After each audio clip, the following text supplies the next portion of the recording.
ओम सर्वे भवन्तु सुखिनः, सर्वे सन्तु निरामयाः, सर्वे भद्राणि पश्यन्तु, मा कश्चित् दुःखभाग् भवेत्। ओम असतो मा सद्गमय, तमसो मा ज्योतिर्गमय, मृत्योर्मा अमृतं गमय।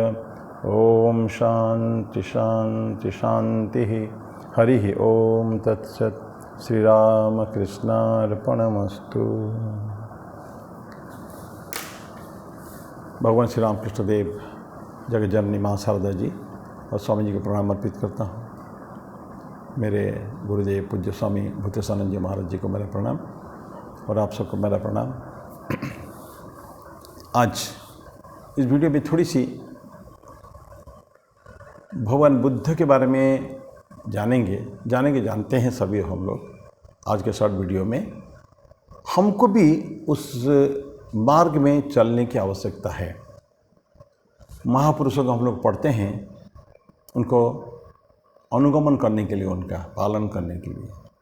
सिर्फ पढ़ के मन में रह गया और उसमें क्रियान्वयन उसका नहीं हुआ, ये ठीक नहीं है। जब उनको अच्छी चीज़ सुनते हैं ना, अच्छी चीज़ देखते हैं, कोशिश करते हैं हम उनको जीवन में लाएं, मतलब खरीदें, डिज़ायर्स में होता है।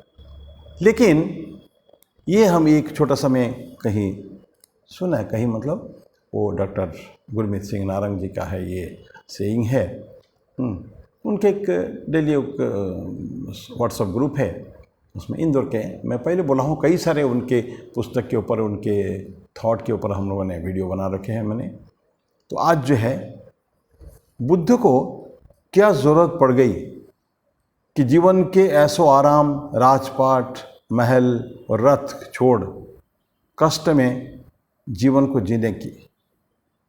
आज सोने से पहले हम इस पर चिंतन करें और सोचें कि अपने जीवन में हम कितने बुद्ध बन सकते हैं। ये छोटा सा प्रश्न है। बुद्ध तो हो गए, बोल क्या ज़रूरत पड़ गई उनको ये कष्ट उठाने के। रात पर सब कुछ छोड़ दिया, महल में रहते थे। हम तो जीवन उनके जानते हैं, कई बार चर्चा हुई होगी भगवान बुद्ध के बारे में। उनके जीवन जन्मदिन पर तो हम लोग बातें करते ही हैं, अन्यथा भी उन जीवन के विभिन्न पहलुओं को, उनका जो कंपैशन, विशेष करके उनका करुणा का भाव जो है, सभी के प्रति करुणा का भाव। कोई भी जीव हो सकता है ना, केवल इंसान के लिए नहीं। उन्होंने क्या देखा उन्होंने? कपोत, एक छोटा डोफ, मैंने वैसे यंग बॉय देवदत्त और उनका कजिन ब्रदर देवदत्त, और ये देवदत्त ने एक पक्षी को मार गिराया, कपोत को मार गिराया। मारना मतलब मरा नहीं था, आघात कर दिया तीर मार के।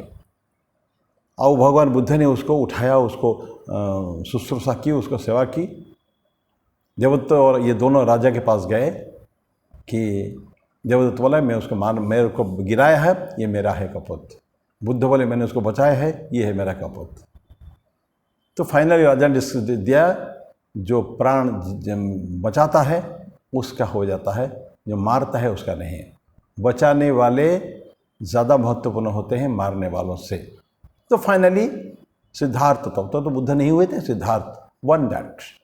अन्यत्र भी कैसे है, एक लैम बलि, राजा कोई बलि देने जा रहे थे कि इसका पशु बलि देकर पुण्य कमाने के लिए भगवान बुद्ध ने, तब सिद्धार्थ ने, नॉट बुद्ध ने बोला कि अगर एक पशु बलि देने में तुमको पुण्य अर्जन होगा, तो आप सोचिए कि मनुष्य का बलि देने से तो आपको कितना पुण्य अर्जन हो सकता है। मैं इसको बचाता हूँ और आप उसको छोड़कर मेरी बलि दे दीजिए। यहाँ तक व्यक्ति सोचे थे। तो आप प्रश्न है कि उनको क्या ज़रूरत पड़ गई ये सब राजपाट, महल, घोड़े, रथ, ये सब छोड़कर क्यों आके कष्ट का जीवन जिया? कष्ट किया तो कम से कम नेक्स्ट 6 ईयर्स, 6 बरस जो उन्होंने साधना की, जंगल में जाके जीवन स्थान पर कुछ साधना, कठोर साधना की। क्यों किया? That was the reason was कि उनको दूसरों के लिए एक दवा, दूसरे के मर्ज, जो संसार का जो बीमारियां हैं, उसके लिए एक दवा उनको बनाना था। क्या है? कंपासन, करुणा, मलहम बनाने वाले थे। देखा था ना उन्होंने संसार में जीवन में तो 29 साल तक तो कभी उन्होंने दुख नहीं देखा। उसको ऐसा जीवन में उनकी बातें आती है कि उनको महल में उनको रखा गया था, महल छोड़ के जाने को उसका परमिशन नहीं था। क्यों? राजा शुद्धोधन का आदेश था कि मेरे बच्चे को, मेरा बेटा को कोई दुखदायी घटना जैसे देखने को ना मिले जीवन में कभी भी, जिससे मन में उसका कष्ट हो, हमेशा आनंद में रहे वो, ताकि सन्यासी बनने की नौबत न आ जाए। विधि का विधान दूसरा था। तो उन्होंने देखा, उन्होंने एक वृद्ध व्यक्ति देखा, उसका कष्ट देखा उन्होंने। वार्धक्य का जब वो आता है, आती है, तो उसके कितना कष्ट होता है। एक रोगी देखा, serious patient on the verge of death, मृत्यु के सन्निकट, ऐसा व्यक्ति को देखा उन्होंने। प्रत्येक बार जो देखता है मन में कष्ट होता है। I have also to suffer this, no, मुझे भी इस एक कष्ट को भोगना पड़ेगा। तो इंसान का कष्ट है वो। फिर मृत व्यक्ति देखा, इंसान को मरना भी है, मुझे भी एक दिन मरना है। लेकिन सन्यासी को देखा, नहीं, this is the real life, ये सही जीवन यही है, आनंद, जीवन आनंद में है, संसार के कष्ट से दूर। इसका मतलब नहीं कि हम लोगों को सभी को संसार त्याग करने की, संन्यास लेने की आवश्यकता है, नहीं। बुद्ध दूसरे उनके जीवन में हम चर्चा किए हैं। अपने जीवन में कभी उन्हें तो करीब 480 समथिंग, ऑलमोस्ट 500 बर्थ उनको याद था, जाति स्मरण थे, वो स्मरण था उनको पूर्व जीवन। अन्य कभी उन्होंने प्रॉमिस किया था कि मुझे दूसरों के कल्याण के लिए काम करना है, त्याग करना है, सर्वस्व त्याग करना है। वही बात भगवान सिद्धार्थ के जीवन में ये बात आती है। देखा, वो 4 चीज़ें देख तो लिया, 4 बातें, मन को कष्ट पहुंचा था, और सब पैलेस में, महल में खूब, लेकिन भोग विलास में फिर डूब गए। एक दिन बहुत आनंद उत्सव मनाए हैं, रंगरलियाँ मनाए हैं। रात में मिडनाइट में उनके पार्क में बैठे हैं, बगीचा में, उद्यान में, रॉयल उद्यान में।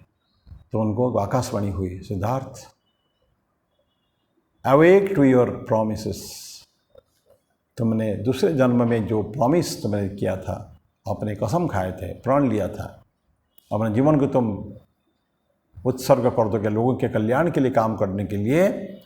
नाउ अवेक टू दैट, उठो, करो उस चीज़ को, करके बताओ।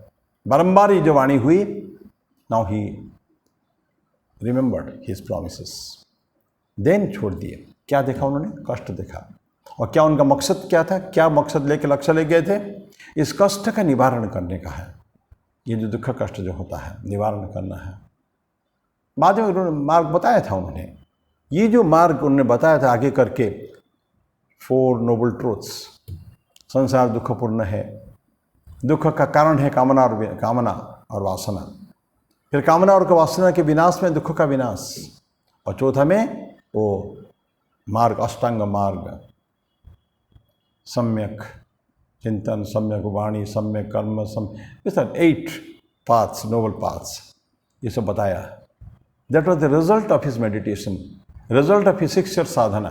ये उन्होंने क्या है, और उनका प्रॉमिस था कष्ट में। तो प्रश्न है कि अगर सिद्धार्थ को उसका जो प्रॉमिस, जो 4 बातें हैं जीवन में अगर लें हम लोग, तो हमको भी उसमें मिलेगा, मिलेगा।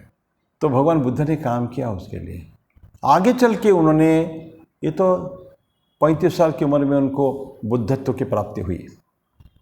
नेक्स्ट 45 ईयर्स जिए हो, 80 साल की उम्र में उनका शरीर गया। महापरिनिर्वाण जिसको कहते हैं बुद्धिज़्म में, Mahaparinirvana. He left his body at the age of 80। तो ये जो 45 साल में क्या किया उन्होंने, इस वाणी को उन्होंने चर्चा की चारों तरफ।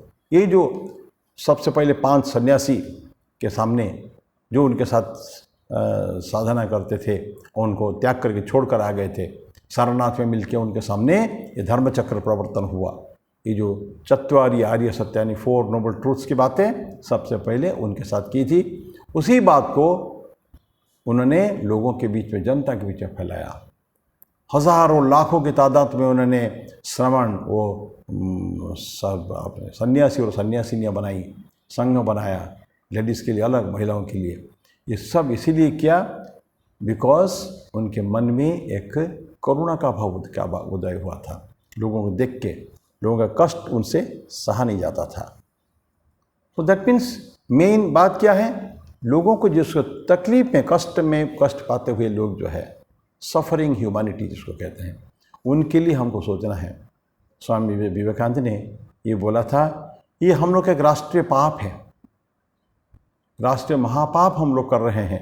राष्ट्रीय, it's national sin. What is that? Ignoring the masses, not caring for the masses. ये स्वामी जी ने बोला था, मद्रास में लेक्चर में बोला था। लोगों के प्रति हम कोई तनिक भी ध्यान नहीं देते हैं। तभी स्वामी जी ने बोला था, मैं उस व्यक्ति को महात्मा कहूँगा जिनका हृदय दरिद्रों के लिए द्रवीभूत होता है। ये महात्मा मैं उनको कहूँगा, अन्यथा वो दुरात्मा है। दैट मीन्स स्वामी जी भी यही बोले थे, same almost same words like Buddha. जाओ तुम अभी उस महापार्थसारथी के मंदिर में, भगवान कृष्ण के मंदिर में, जो नतमस्तक हो के उनके सामने तुम्हें एक प्रण करो कि मैं ये करोड़ों व्यक्तियों के लिए जो अनकेयर्ड फॉर अप्रेस्ड कम्युनिटी जो है, अत्याचारित जो है, निष्पेषित जो है, तो ऐसे लोगों के लिए काम करते करते मेरा जीवन चला जाएगा। ये स्वामी जी का डिक्टेट था। ही डिजायर्ड, उनके आह्वान था, तो मेरे शिष्य हो, I love all of you. लेकिन लोगों का से के लिए काम करते करते तुम्हारी मृत्यु भी हो जाए, हमें आनंद होगा। ये दिस इज ए ट्रेमेंडस गुरु। तो वेदर इट इज भगवान बुद्ध और स्वामी विवेकानंद और मेनी अदर सच सेंट्स, तो ये लोगों के कल्याण के लिए, लोगों का दिल कष्ट उनके दिल में चला गया। स्वामी विवेकानंद के गुरु भाई स्वामी तुरायानंद जी बोलते हैं, जिस दिन मैंने उनको देखा कि वो बलराम बसु के मकान में गाना गा रहे थे, अत्यंत रो रहे हैं, like bitterly he is weeping, foot foot कर रहे हैं, रो रहे हैं। और पिंजरे की पंछी रे, तेरा दर्द न जाने कोई है, तुम्हारा दर्द कोई नहीं जानते, घायल की गति घायल ही जाने।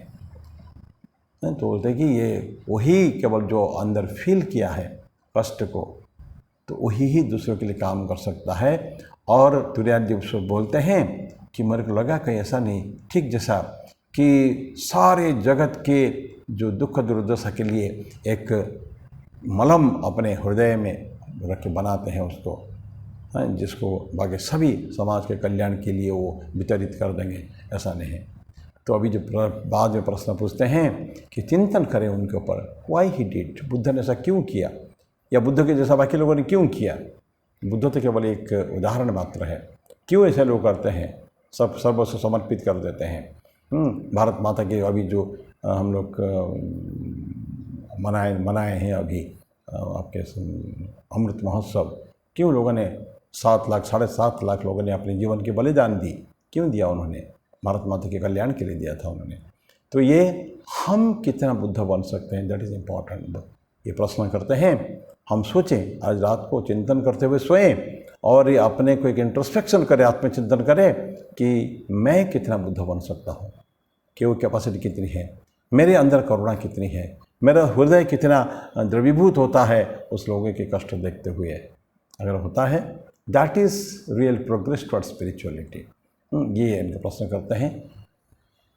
तो ये अपने लिए सोचना है, अपने कंडक्ट, अपने साधना कहाँ तक है, कहाँ तक सेवाव्रती है, कहाँ तक लोगों के कल्याण के लिए हम कुछ त्याग कर सकते, सर्वस्व त्याग कर सकते हैं, तभी जाके जीवन सफल है। हमारे लोगों के लिए कार्य को कुछ करेंगे तो, नहीं तो करोड़ों ऐसे व्यक्ति पैदा होते हैं कि स्वार्थ में जीते हैं और मर जाते हैं उसी में ही, किसी के लिए कोई कल्याण के काम को भी जीवन में नहीं करते हैं। लेकिन ये प्रश्न हम पूछते रहे, हमको भी एक बुद्ध, ठीक है हम शुद्ध वो बुद्ध नहीं बन सकते हैं शायद, लेकिन कुछ आगे तक तो बढ़ सकते हैं। Something we can do for others. तो मैं आज के साथ यही आज मैं समाप्त करता हूँ, एक प्रश्न देकर। इट्स एन इटर्नल क्वेश्चन, हम सभी व्यक्ति को अपने आप को पूछना चाहिए, उस दिशा में अग्रसर होना चाहिए। ओम शांति शांति शांति। हरि ओम तत्सत। श्री राम कृष्णार्पणमस्तु।